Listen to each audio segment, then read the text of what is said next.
So, welcome guys. We're really excited. We're coming back for another video. Reacher, Season 3, Episode 3.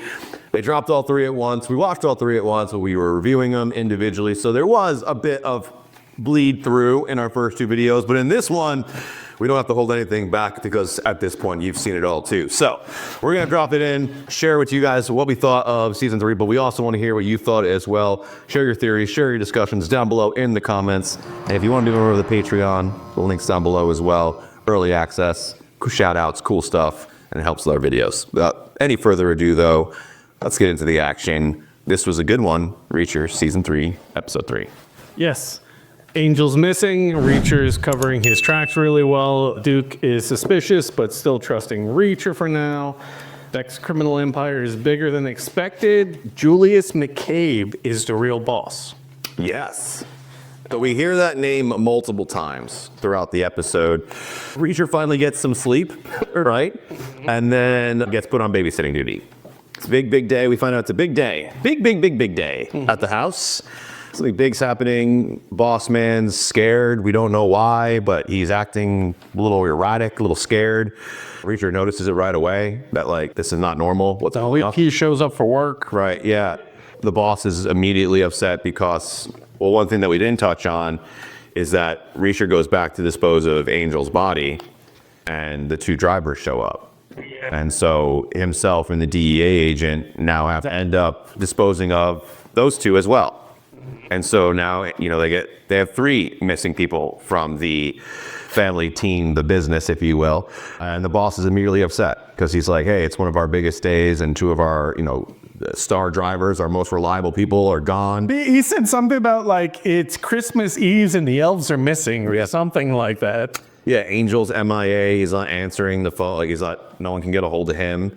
And they're just like real suspicious about what's going on. And also, they're a little suspicious of Reacher at the moment because the last thing that really, he's doing a good job of talking his way out of it and having legitimate excuses on why things are the way they are, but they still are showing suspicion and asking questions on like, you know, why was Angel suspicious of you? What was this about? Why is the people that kidnapped my son not answering their phone and all of a sudden missing? Like, right? So like there was all these questions that they had for him, but he had really good, legit answers on like why these people would do these things. And so. Yeah, he was very good at talking his way out of it. But regardless, they still put him on babysitting duty. Which is probably a good thing. It was a nice, relaxful day, and it was the whole reason why we got to uncover the name Julius McCabe. Yeah, and we got to see him be a badass again and beat up some bullies. Yes, that was funny. And he kind of gets called on that later on in the episode by Zach, the father. Yeah, because apparently the owner of the ice cream store called him and was like, hey, pun intended, some kids got some just desserts outside my store. Yeah. And I did think that was hilarious about the lavender ice cream. He's like, that's not real ice cream. Yeah, and that was when Zach questions Reacher in the car. He's like, anything you want to tell me that the ice cream man might have said to me? He's like, yeah, his ice cream sucks. Yeah, that was really good. And he's like, what was it? Chocolate and vanilla, the only two you need. And he goes, what about strawberry? Only in a pinch. Only in a pinch. Yeah, I'm not. That's what I mean by the show being cheesy, fun. Like it's really, really light. The action's heavy, and it's just great story too. So it's allowed to be cheesy because I think it plays together so well. Listen, we take great, I forget what it's exactly called now. I might blank for a second there. But like, we allow a lot in order for like, to see things through when it comes to TV shows. My mind went blank for what the actual phrase is. But there's things that logically we have to just push to the back so that the story makes sense. Yeah. So you have to see him fuck with the giant mountain of man again. That's one of my favorite scenes.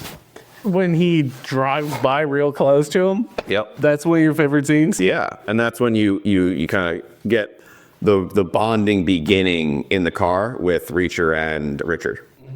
He's like, you gotta stop fucking with him. Well, I mean, we find out later in the episode, he legit has a reason to be fearful of Paulie, who's the big mountain of a man, because he's the one who freaking took the pleasure in cutting his fucking ear off. I want to touch on that really quick for a second. There is one thing about this season that is really not making sense to me. And again, we push it to the back of our mind so the story can make sense. But I want to bring it up because I want to see if you guys caught this too. I'm going to jump to the end of the episode, so I might jump around, but we'll go back. We'll cover some things. But I want to just touch on this. We find out the identity of the big boss in the end of the episode. We also realize that that is directly connected now to Reacher. We also find out that Paulie, Duke, Angel, all these guys, former military people that are working for this family are not actually working for the family. They're working for this big boss, which makes sense because he's also former military, which is how he has this whole team. Now, what doesn't make sense to me is if the mountain of a man, Paulie, is this big boss's right-hand man, as we've been told many, many times, and Reacher is fucking with him. Don't you think in your weekly, daily, monthly report back to the uppers, you wouldn't report that there's this anomaly of a man showing up at the freaking mansion, asking questions and doing things? His name's Reacher. And his name is Reacher? And that wouldn't directly get reported to the guy who knows who Reacher is, and then he would be like, kill him, or at least go show and confirm that it's him and then kill him? The fact, as soon as I realized that everyone was working for that guy, and that they directly have contact with that guy all the time, it made no sense to me anymore. That's the biggest plot hole for you. How does he not know Reacher's there? Everyone who directly works with him, that are his team, know Reacher's there, are suspicious that Reacher is there. They wouldn't run that past the boss, who would immediately know who he is. Maybe you're giving them too much credit in the intelligence department. Come on, maybe the mountain, big, dumb, right? We could associate that stereotype, but Duke is smart. They could have mentioned we got a new guy who's a dick, but never said his name because they didn't know the name would mean anything. But Angel also runs a background check, so they know he's former military intelligence. They all know they're military. There's too many connections for there not to be more suspicion and for the big bad not to know. That's my thing. If you guys agree or disagree, let me know in the comments. I'd love to know your theories. Again, pushing it to the back of my mind. I'm still going to enjoy the series, still going to watch it for what it is, but there's no reason in my mind that Reacher isn't already discovered once we realize that everybody is directly talking to this guy. Maybe it's one of the elaborate plans for the show, is that he already knew and he's just going along, and that's why they're not finding shit. Could be intentional. They're very good at that.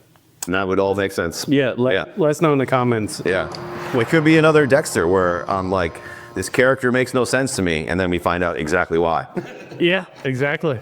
So with Angel gone, they decide to use his laptop to send them an address in the middle of nowhere where the rival, the people who they think kidnapped his son, is hiding out. And so that was a big piece of this episode as well, is them setting that up. Yeah. So they, as you said, kind of send this like false tip, right? As if they are Angel, which ends up sending Duke and Reacher out to take care of it, right? And Zach goes as well. He wants it handled. He wants everyone dead. The order is like bloodshed. Like no one survives this. They don't get away with doing this to my son. I want everyone executed. That is one good thing I could say about the father, is he seems to genuinely care about his son. I would agree. Yeah, based on the actions, yes. So I thought that part was really cool. But yeah, now they're in that cabin, and what happened? You know, I want to touch on something really quick, though. I think what we're seeing, because the dad, as we learned, the dad is not a criminal. Yeah. The dad was actually a rug importer for real. Yes, but he was also bribing. Okay, so he was a criminal. greasing the wheels of commerce, as he said, right? Yes. Right. But yes. He's not a violent criminal. He's a white-collar criminal. Correct, yes. Very good distinction, right? He's not out there brutally hurting people or selling drugs, but he is breaking the law. So yes, I understand that. However, he's forced into, by the kidnapping of his son, the life he's in now. Too much. Right. And which, you know, obviously he caused his own downfall, right? Yeah. We're not giving him any sympathy there, but we also can see that, like, violence and being like a true villain, right? It's not in his nature. Yeah. Right? He is a compassionate family man who was running a business. just not legitimately. He's got really cool guns out. He's a gun nut. Yeah. He is a gun nut, which made me think he was a gun runner, right? Like that was his real import, but no, I think we're led to believe that. but he's just been fascinated with him since he was a kid. Yeah. Yeah, he like knows make, model, he knows everything, yeah. Yeah. Back to cabin. Right, so the Zach orders Reacher, Duke, go in there, annihilate everybody, bloodshed, let's make sure they don't mess with my son again. Reacher, kind of does his little investigate. Well, no, Reacher dupes him. Yeah, he peeks through the window. He's like, this six on the couch, high as fuck. Before he even does that, Duke kind of is like, hey, we're going to go back. We're going to, get reinforcements. We're going to make sure we're good. We're going to gear up and come do this. No one's home. And Reacher's like, fuck that. They're leaving the car behind it. If you're not, he's like, I'm going to get my 10 grand. If you're a bitch, you can stay here, babe. Which makes Duke Go play. Right, makes Duke go do it. And then he does, as you said, looks in the window, plays it out, plays Duke. And he's like, I'll go in first. And he's like, no, the second guy is usually the one who gets shot. You go in second, which gets Reacher behind him with the gun. All played out perfectly by Reacher. As not a combat vet, is that accurate, what he said, Duke? That's that guy? Yeah. Well, the first guy through, everyone's disoriented, right? And by the time they get themselves together, it's more likely that someone further down the line is going to be the person who is still at the door. But still at that point, if you're moving, if you really have the element of surprise and you're moving as a unit, no one's going to have a reaction time. Yeah. So well, there's only 2 people though. Yeah. But still, goes in there and fucks Duke up. Yeah. No, well, basically calls him out. Well, they call each other out, kind of. But in trying to call Reacher's bluff, he doesn't realize that Reacher is not actually a Fed.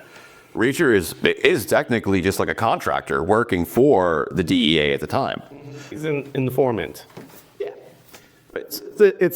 He is not legally bound by the same laws as an agent is, right? And we've already seen Duffy look the other way for murder. Yeah. But she helped hide the bodies. So and helped kill one, didn't she? Didn't she kill one of those guys? He's choking her and he stabs him with a crowbar. Yeah. Let my friend go and I'll pull the crowbar out. Right. Such badass with that. Like to have enough strength to just power a crowbar through somebody. Bam. Anyway. It's slightly pointy. Back to the abandoned house.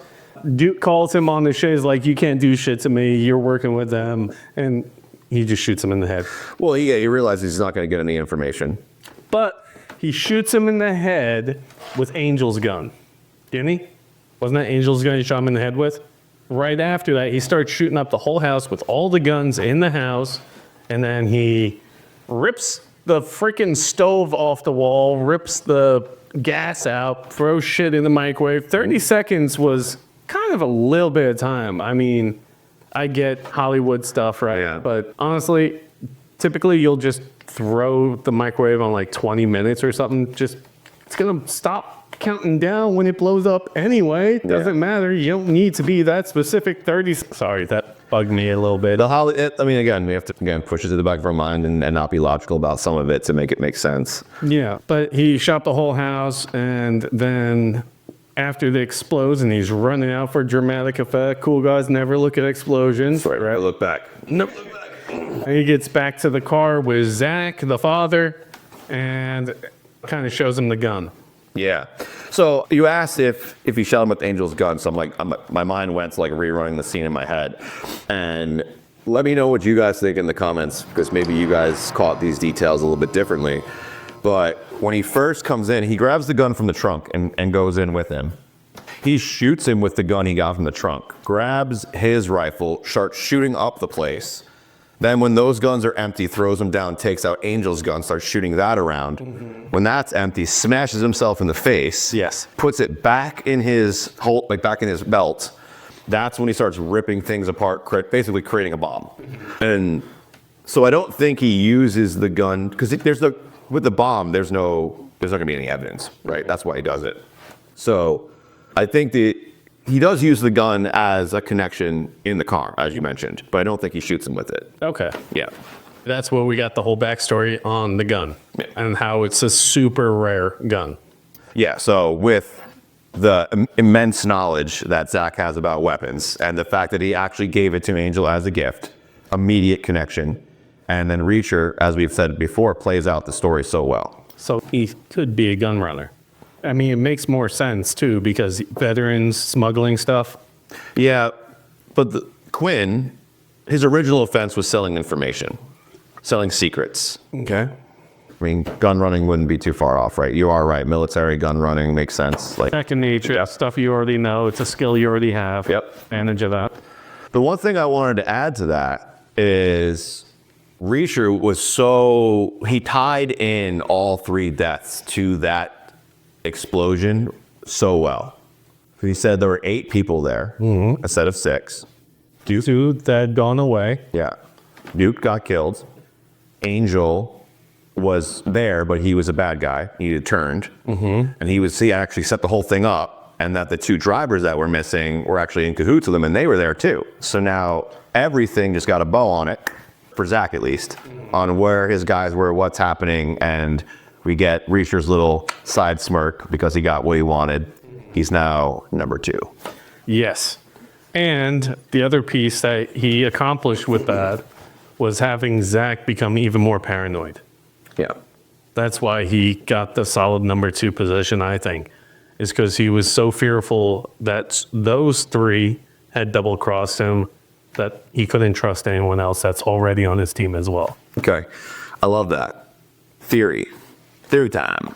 Going ahead, I think what's going to happen, based on the information we have in the first 3 episodes, Zach is not actually a criminal, not a villain.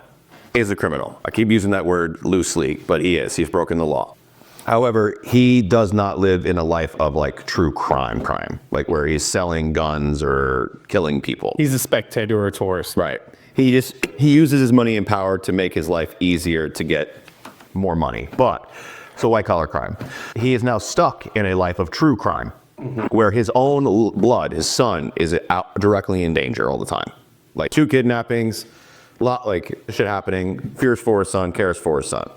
Everyone around him that he thought he could trust that was working with him is either falling off, being a traitor. All these different things are happening. I think is gonna happen is he's actually gonna turn to Reacher, partner with him to keep him and his family safe, to get rid of and be a team to get rid of the one real threat they have right now, which is Julius McCabe, who turns out to be, as we see in the end of the episode, Quinn. Yes.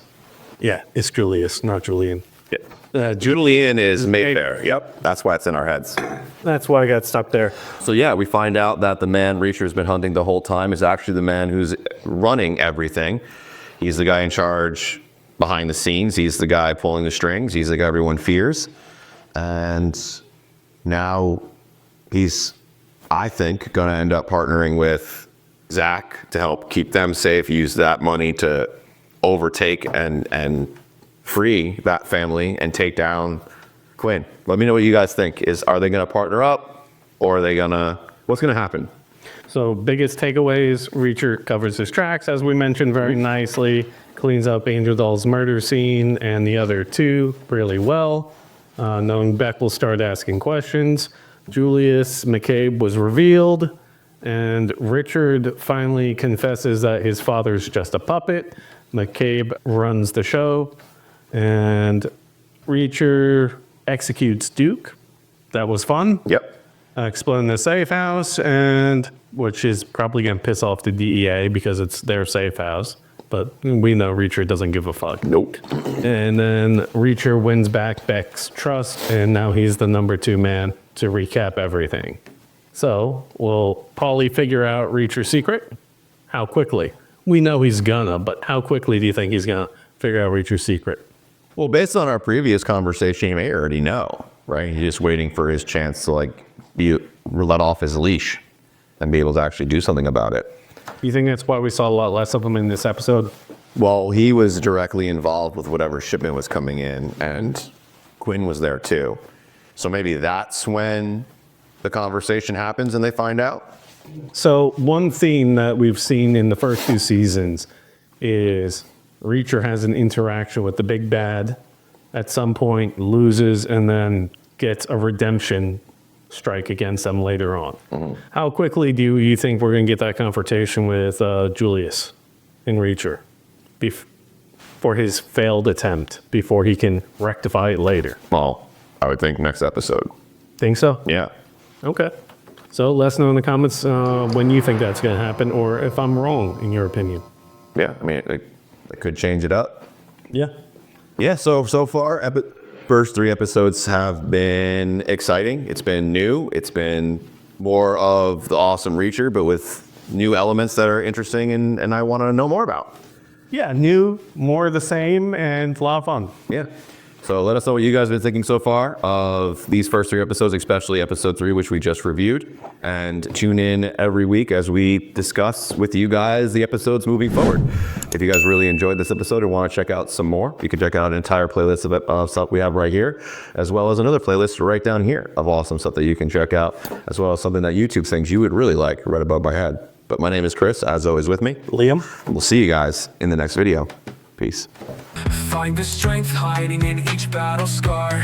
You're not who you were, you've already come far.